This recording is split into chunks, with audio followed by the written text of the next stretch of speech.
বান্দোয়ানের পর এবার বাঘের আতঙ্ক বড় এলাকায়। পুরুলিয়ার বান্দোয়ান, যমুনাগড়া, কেশরা, লাউপালের পর এবার বাঘের পায়ের ছাপ মিলল বোরোর নেকড়ার বেলডুংরি এলাকায়। মঙ্গলবার সকালে স্থানীয় মানুষজন ও বনকর্মীরা জঙ্গল পরিদর্শনে গিয়ে বাঘের পায়ের ছাপ দেখতে পায় বলে বন দপ্তর সূত্রে জানা গিয়েছে। ওই এলাকায় বন দপ্তরের কর্মীরা বাঘের খোঁজ চালাচ্ছেন। আতঙ্ক ছড়িয়েছে এলাকায়। এ বিষয়ে বিস্তারিত কথা বলবো, আমাদের সাথে রয়েছে আমাদের প্রতিনিধি অমিত। পুরুলিয়ায় আবারও বাঘের আতঙ্ক, এবার বড় এলাকায় বাঘের হানা বলে জানা যাচ্ছে, বিস্তারিত কি জানতে পারছো?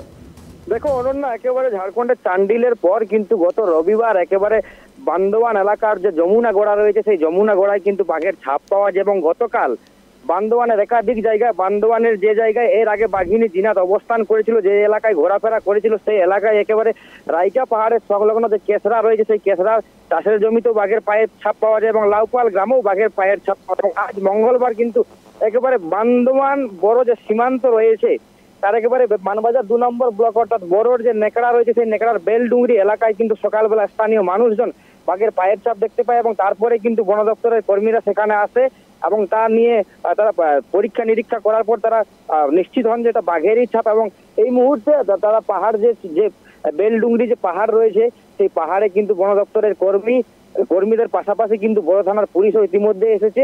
স্বাভাবিকভাবে এলাকায় একটা ভয়ের পরিবেশ, আতঙ্কের পরিবেশ সৃষ্টি হয়েছে এবং বাঘকে কিভাবে বাগে আনা যায় তার কিন্তু তার জন্য কিন্তু বন দপ্তরের কর্মীরা জঙ্গলের চারিদিকে ছড়িয়ে ছিটিয়ে রয়েছে এবং বাঘের খোঁজ তল্লাশি চালাচ্ছে। অনন্যা, তোমার কাছে আরো একটা বিষয় আমি জানতে চাইবো, কতটা আতঙ্কিত এলাকার মানুষজন?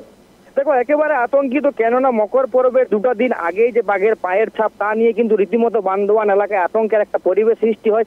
যেহেতু এই এলাকা একেবারে পাহাড় জঙ্গলে ঘেরা এবং বান্দোয়ানের যে জঙ্গল এবং মানবাজার 2 অর্থাৎ বড়োর যে জঙ্গল একেবারে লাগোয়া জঙ্গল, সেক্ষেত্রে এই এলাকার মানুষজনেরা আছে আজকে মকরের দিন, মকর উৎসবে মেতে উঠবেন এলাকার মানুষজন। পাশাপাশি বিভিন্ন এলাকায় কিন্তু বিকেলবেলা মেলা হয়, টুসু মেলা হয়। স্বাভাবিকভাবেই মেলা দেখার পর বাড়ি ফিরতে সন্ধ্যা হয়ে গেলে মানুষ একটা আতঙ্কের পরিবেশ সৃষ্টি হচ্ছে, অর্থাৎ এই এলাকার মানুষজন কিন্তু আতঙ্কের মধ্যেই রয়েছে। অনন্যা, অনেক ধন্যবাদ অমিত আমাদের সঙ্গে থাকার জন্য।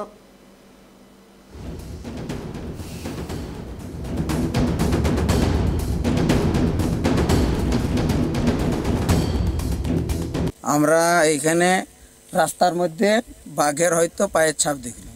তো কিভাবে জানলেন এখানে বাঘের পায়ের ছাপ? কিভাবে বাঘের ছাপ বলতে আমরা এই রাস্তা দিয়ে আসতেছিলাম, আস্তে আস্তে ছাপ দেখতে পাই।